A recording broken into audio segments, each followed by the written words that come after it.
concours d'élégance défilé. Le jury est donc passé ce matin et bien après le matin aussi. Le concours d'élégance défilé va démarrer. Je voudrais bien que le jury me retrouve sur le podium. Voilà, de 1938, donc une avant-guerre, comme on dit. Hein. Sochaux. Donc la 202 est sortie de 1938 à 1949. Si je suis allée toutes mes années d'activité à mon travail avec. Elle m'a accompagnée toute ma vie active.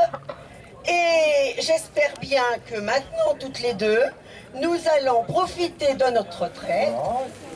Voilà cette petite famille qui arrive, voilà, tranquille. Regardez-moi cette belle patine. C'est même plus une patine, c'est une belle peinture.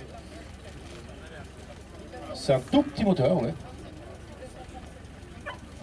Alors, cette voiture a des caractéristiques techniques très intéressantes puisqu'elle est équipée de freins hydrauliques, ce qui est quand même rarissime pour l'époque, et d'une boîte 4 vitesses, si je ne me trompe pas. Une Peugeot, de nouveau, et une 202. Celle-là, elle est de 1900... et d'après-guerre. Donc, Minou Mignette. Oh, c'est une petite histoire, voilà. Ah, Minou! L'histoire ancienne. Ça va pas le faire, hein. Voilà. Ah, quand même, voilà. Regardez-moi cette tenue appropriée à la couleur de la voiture.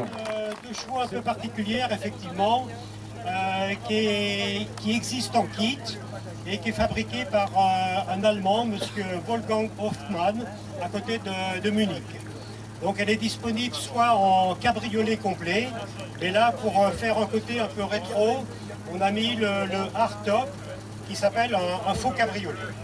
Donc voilà pour la voiture.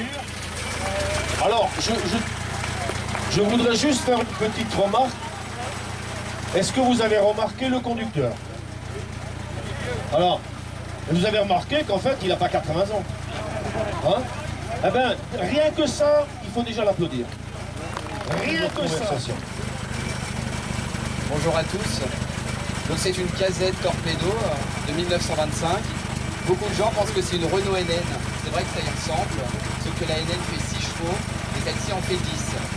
Elle a la particularité, je ne sais pas si on l'entend beaucoup, mais la Dynastar est bruyante. Et la Dynastar, c'est la pièce, on va dire, qui est compliquée à trouver et à réparer sur ce genre de voiture.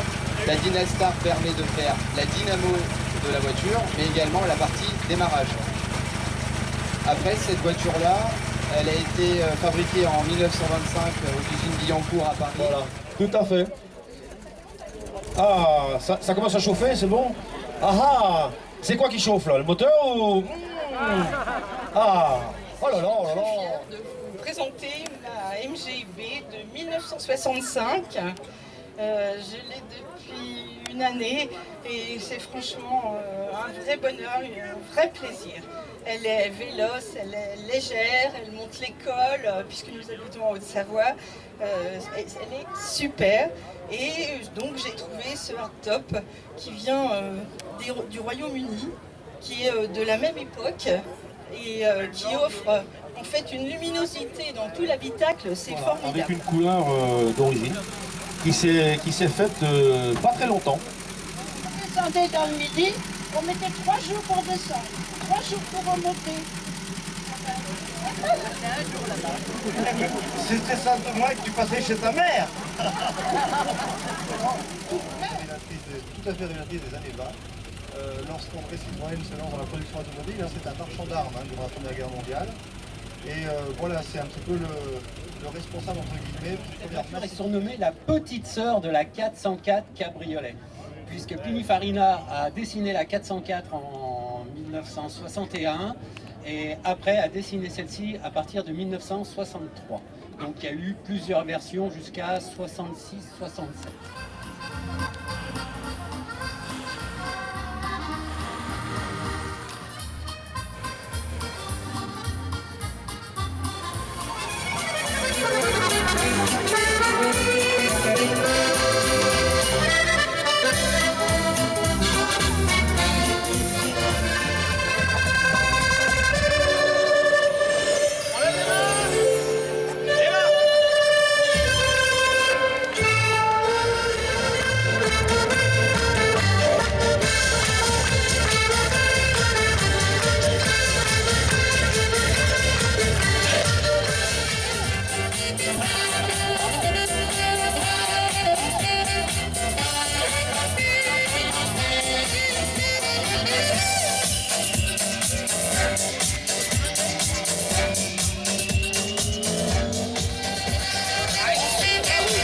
passer rapidement aux récompenses du concours défilé.